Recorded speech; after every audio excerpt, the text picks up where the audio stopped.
Bonjour, très cher. Je suis très heureux de tes réussites. Tu as déjà franchi bien des obstacles et beaucoup avancé dans ton développement personnel. Souviens-toi, tu n'es pas seul. Nous cheminons ensemble sur la voie de l'éveil spirituel et de la découverte de notre plein potentiel. En avançant, il se peut que vous ayez des questions auxquelles même ceux qui suivent le même chemin que vous ne peuvent répondre. C'est pourquoi je suis toujours là pour vous aider. Aujourd'hui, nous parlerons de l'esprit de la peur. Même les personnes les plus sûres d'elles et brillantes en deviennent parfois les victimes. La peur est la principale limitation qui, depuis l'enfance, freine les possibilités de l'être humain. C'est elle qui est à l'origine de l'insécurité, de la pauvreté et des échecs. Sous son influence, nous craignons de prendre des décisions et de nous affirmer pleinement dans le monde. Nous avons peur de changer de travail, de parler de nos sentiments et de nouer de nouvelles relations. Par exemple, une jeune femme a peur de manifester sa sympathie envers un homme de haut statut ou un supérieur, pensant qu'il la rejettera, qu'elle n'en est pas digne, que les gens la jugeront. Elle se contente alors de ce qu'elle a, un homme faible qui ne l'apprécie et ne l'aime pas du tout, qui peut même la blesser et la frapper. Elle a simplement peur de se permettre de rencontrer un homme plus digne, car c'est la peur qui la gouverne. Et il en va ainsi dans tous les domaines. Nous avons peur de partir vers un nouvel emploi, peur des changements, peur du jugement, peur de faire ce à quoi notre âme aspire. Au final, nous laissons passer les opportunités qui nous sont offertes. Nous n'utilisons pas nos talents et nous menons une existence terne.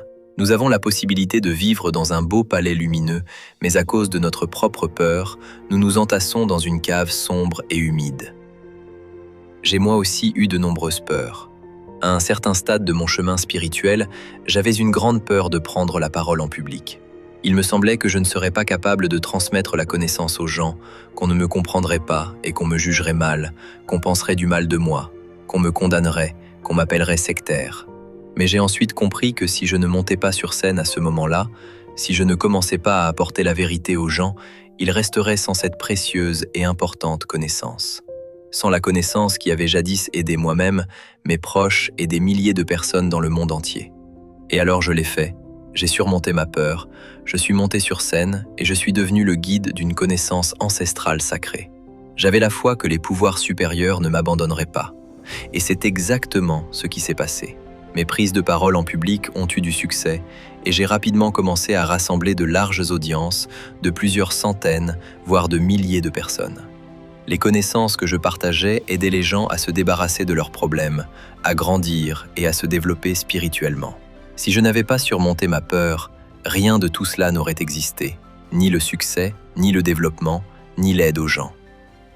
En nous libérant de la peur, nous pourrons faire exactement ce que l'appel du cœur nous dicte, sans craindre de commettre une erreur, sans redouter le jugement, la calomnie et la réprobation. Nous cesserons de vivre la vie des autres et nous élargirons considérablement nos propres horizons. Comment savoir si l'esprit de la peur s'est installé dans votre âme? Regardez cette vidéo jusqu'au bout. Je partagerai un savoir sacré sur la façon de vaincre la peur en vous, de devenir libre et de vivre pour votre plaisir sans vous soucier de l'opinion publique. Et un cadeau vous attend également, un simple autodiagnostic.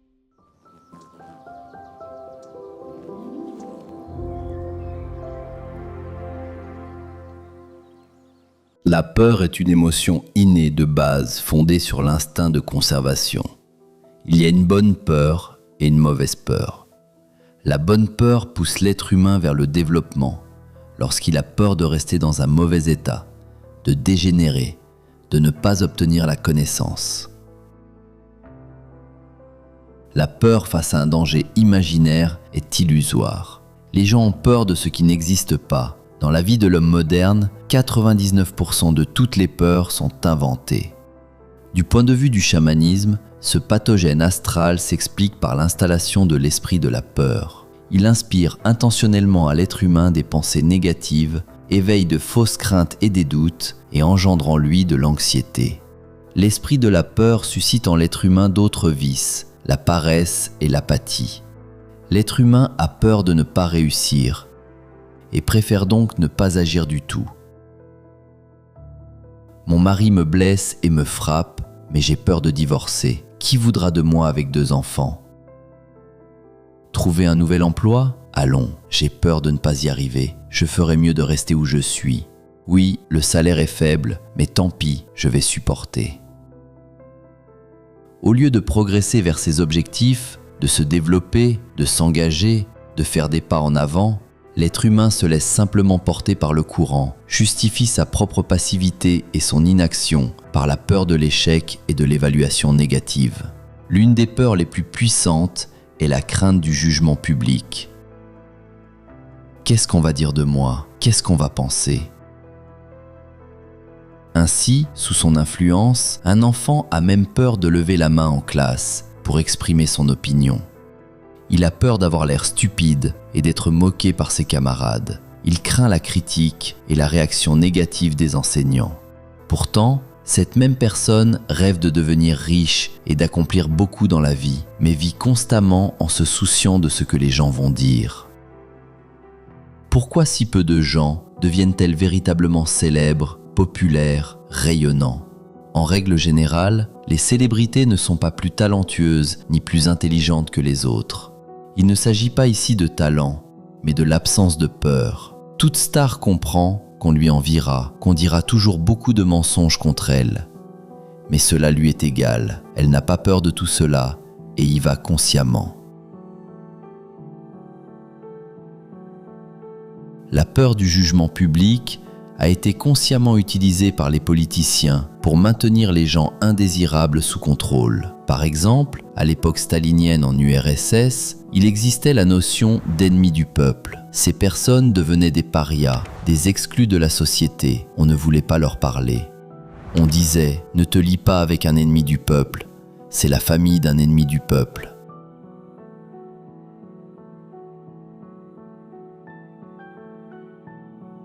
Aux États-Unis, au contraire, les gens avaient peur d'être accusés de lien avec les communistes. Dans l'Allemagne hitlérienne, tous ceux qui n'appartenaient pas à la pure nation aryenne étaient opprimés.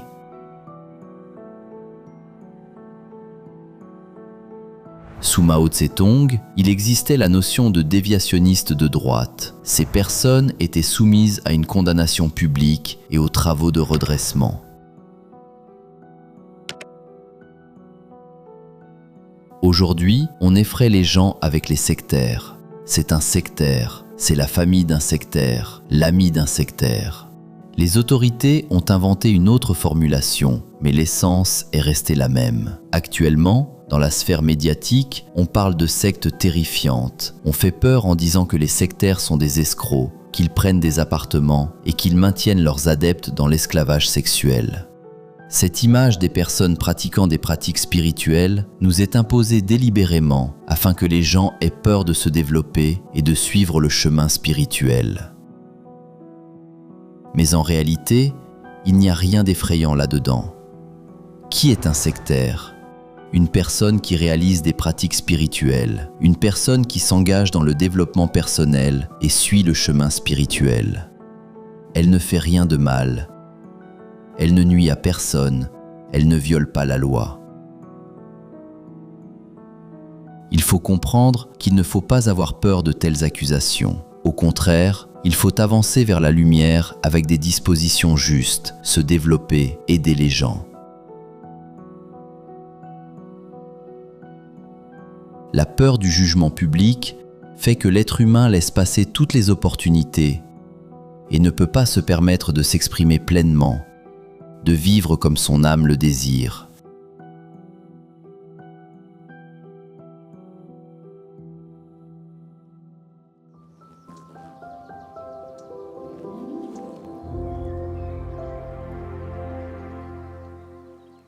Christine a toujours eu le sentiment de vivre à moitié. Son travail en comptabilité lui apportait de la stabilité, mais pas de la joie. Après avoir vécu une rupture douloureuse, elle est venue par hasard à un cours sur l'épanouissement de la féminité et la croissance spirituelle. Son monde a basculé. Elle a compris que c'était là le chemin vers elle-même dont elle rêvait depuis longtemps.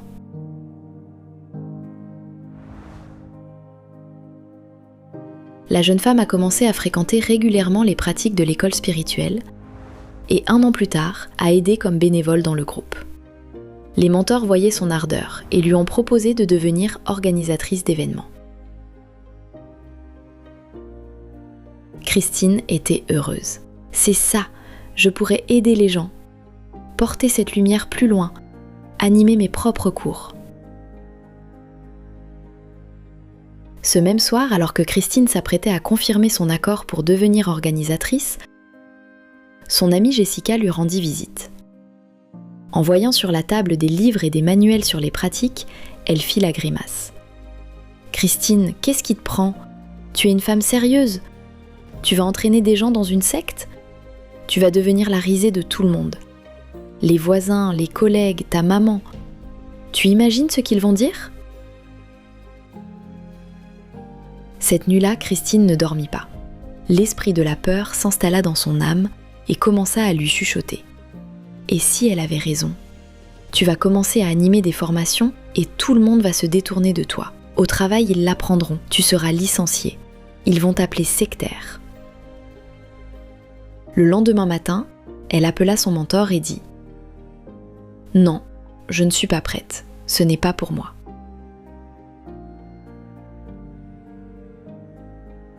Un an passa. Christine continuait à assister aux cours, mais comme une ombre. La voix intérieure, nourrie par la peur, la convainquait. « Sois plus modeste, reste tranquille, sinon les gens vont te juger. » Christine se fit discrète. Son talent d'organisatrice, sa capacité à rassembler les gens, son empathie, tout cela se retrouva enfermé dans la cage de la peur du « qu'en dira-t-on ». Elle cessa de se développer et cessa de partager la connaissance. La vie devint grise, terne, sans sens. Un jour, lors d'un cours, elle entendit une phrase du formateur. « Si on essaie de vous faire peur, c'est qu'on veut délibérément vous faire dévier de votre chemin. L'esprit de la peur paralyse toujours, juste avant le pas le plus important. »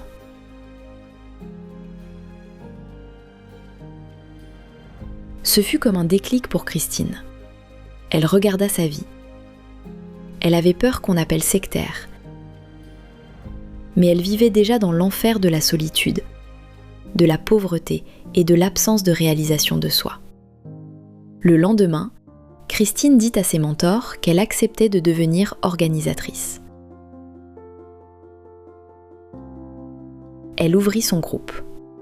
Au début, c'était effrayant. Seulement 3 personnes venaient au groupe.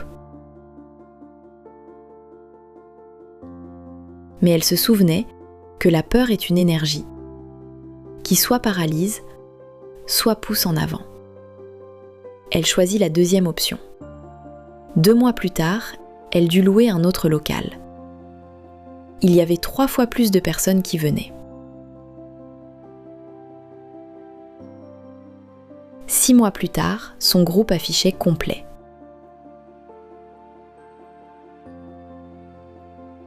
Christine appliquait elle-même les connaissances de l'école féminine, et cela l'aida à attirer dans sa vie un homme de haut statut. Il s'agissait d'André, le propriétaire du centre d'affaires où travaillait Christine. Ils commencèrent à se fréquenter, et Christine fut frappée par le contraste avec ses relations précédentes. Elle prit conscience que son ancien compagnon ne l'appréciait pas et ne l'aimait pas, et qu'elle le supportait car, à cause de la peur, elle ne pouvait pas se permettre de rencontrer une personne digne. Christine comprit que lorsqu'une personne a peur de ce qui n'existe pas réellement, elle laisse passer la chance et tous les meilleurs événements de la vie passent à côté. Dès qu'elle cessa d'avoir peur du « qu'en dira-t-on » et commença à agir, sa vie passa du terne et sans sens au rayonnant et rempli de la joie du service.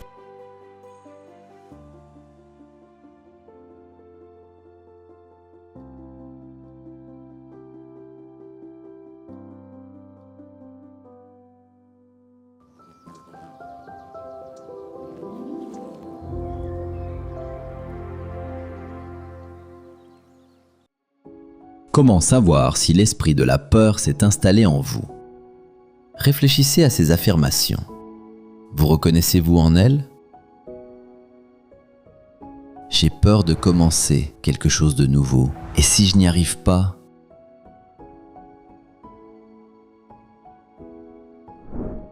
Je n'essaierai même pas, car ce pourrait être pire que maintenant.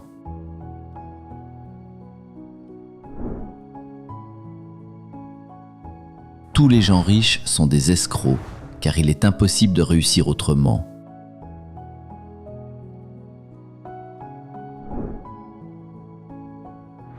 Je n'irai pas au cours, j'aurai sûrement l'air stupide là-bas.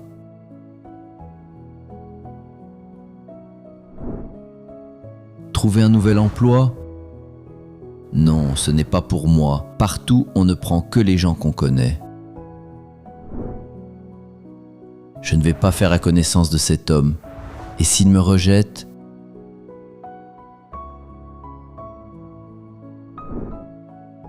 Non, ce n'est pas pour moi. Qu'est-ce que les gens vont dire?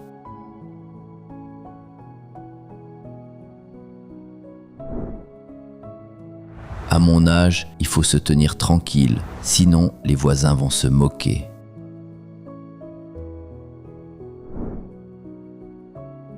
Si au moins 3 de ces affirmations ont résonné en vous, ce n'est pas une raison pour vous culpabiliser, c'est une raison d'avoir une conversation honnête.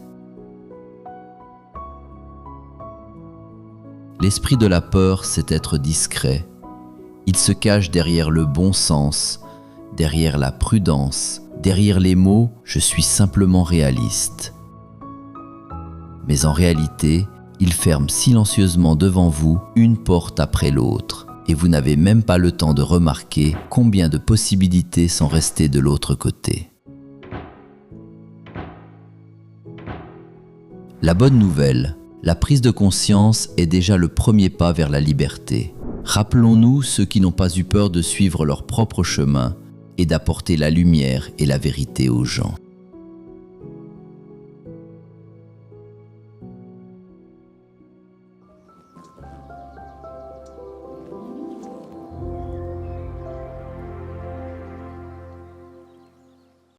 Imaginez ce qui se serait passé si chaque maître spirituel, Bouddha, Christ, Krishna, avait eu peur de dire la vérité aux gens. S'ils avaient eu peur de ne pas être compris, d'être ridiculisés ou rejetés par la société, nous n'aurions pas reçu cet incroyable et riche héritage. Ces livres, ce savoir et cette sagesse qui changent la vie des gens encore aujourd'hui. Ils ont tous compris. J'apporte la lumière aux gens. Si je ne le fais pas, alors qui le fera à ma place? Si nous succombons à l'esprit de peur, nous resterons passifs face au mal, car le mal cherche toujours à intimider.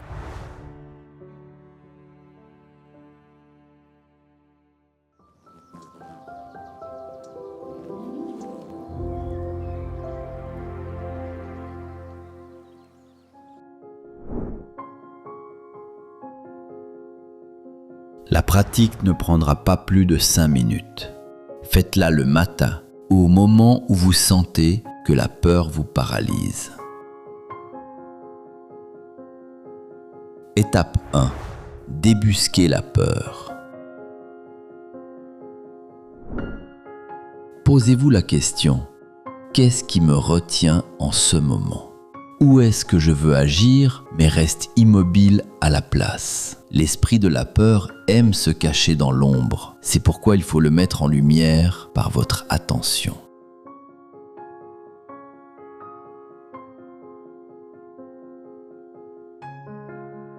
Étape 2. Donnez un nom. Maintenant, nommez la peur. À voix haute ou en silence, mais formulez-la clairement. J'ai peur de. Par exemple, j'ai peur d'être licencié de mon travail. J'ai peur de rester seul.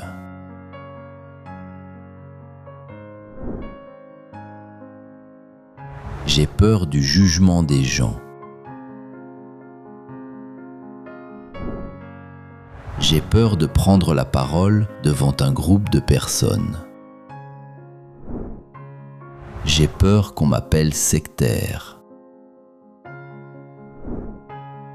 J'ai peur de ne pas y arriver.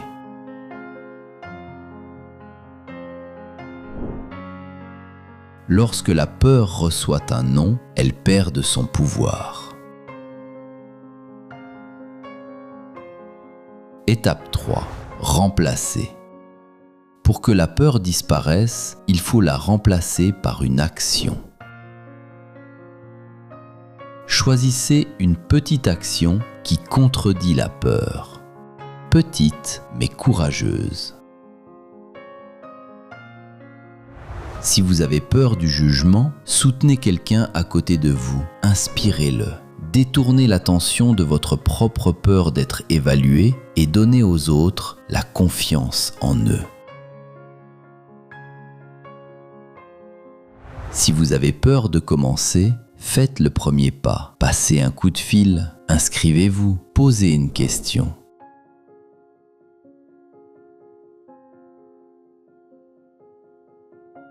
Si vous avez peur de vous affirmer pleinement, mettez ce que vous vouliez depuis longtemps porter, mais n'osiez pas.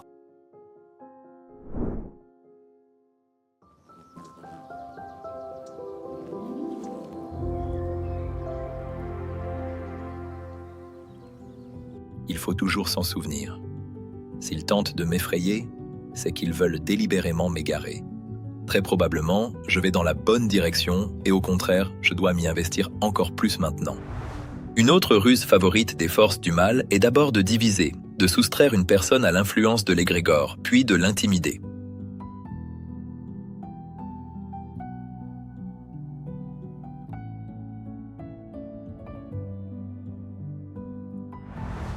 C'est pourquoi le soutien mutuel de personnes spirituellement affines est ici très important. Si vous voyez que l'esprit de la peur s'est installé chez un proche, vous devez toujours l'aider.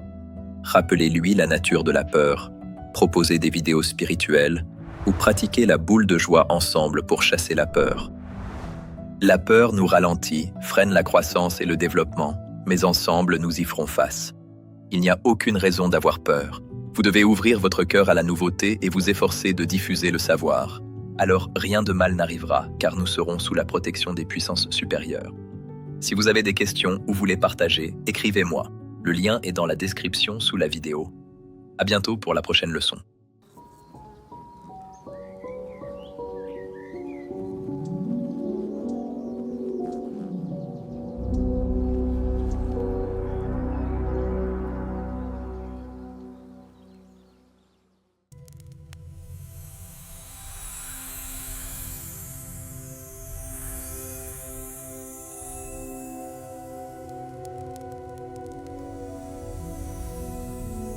Bonjour, je m'appelle Arthur. Je t'aiderai à comprendre les causes de ton mal-être, à voir ce qui se cache derrière tes peurs et à trouver des solutions qui fonctionnent vraiment. Je suis là pour t'aider. Trouve-moi et nous parcourons ce chemin ensemble. Si tu traverses une période difficile, si tu te sens perdu dans tes relations, épuisé par l'anxiété et que tu ne sais plus quelle direction prendre, je suis là. J'ai longtemps vécu dans l'angoisse et la fatigue. J'étais malade, incapable de sortir du lit. Je pensais que ma vie était gâchée jusqu'au jour où j'ai parlé avec Arthur. Il a su trouver les mots qui m'ont redonné espoir. Il a expliqué pourquoi le corps souffre quand l'âme se tait trop longtemps. J'ai compris que j'étais si forte. Je suis devenue une autre femme. Je vis, j'inspire les autres, je profite de la vie. Et tout cela grâce à une seule discussion avec Arthur. Je t'attends, belle âme. Scanne ce QR code ou clique sur le lien dans la description pour me retrouver. Je suis tout prêt, prête à t'accompagner. Pendant cette période extrême, où le destin de la planète entière est en jeu, il est très important que la connaissance des anges et des esprits de lumière se propage le plus rapidement possible à travers le monde et atteigne des milliers de personnes. De cette façon, nous pouvons changer l'avenir de toute l'humanité. Alors nous nous tournons vers toi, chère âme de lumière. Partage la connaissance concernant nos livres sages et nos films. Partage les liens vers des vidéos ou des dessins animés. Tout cela est disponible et gratuit. Invite les femmes à des pratiques individuelles, des webinaires et des séminaires. Et le grand esprit de lumière t'aidera, à toi et à ta famille, en dirigeant une énorme quantité d'énergie pour réaliser tous tes désirs. Les esprits lumineux et les anges t'aideront, à toi et tes proches dans tous les domaines. Le fil de la lumière et de l'amour de ton cœur atteint le cœur des femmes en recherche. Et la création du bien, la diffusion de la connaissance de lumière dans le monde commence. Rejoins cette mission de lumière. Aide les gens et Dieu t'aidera.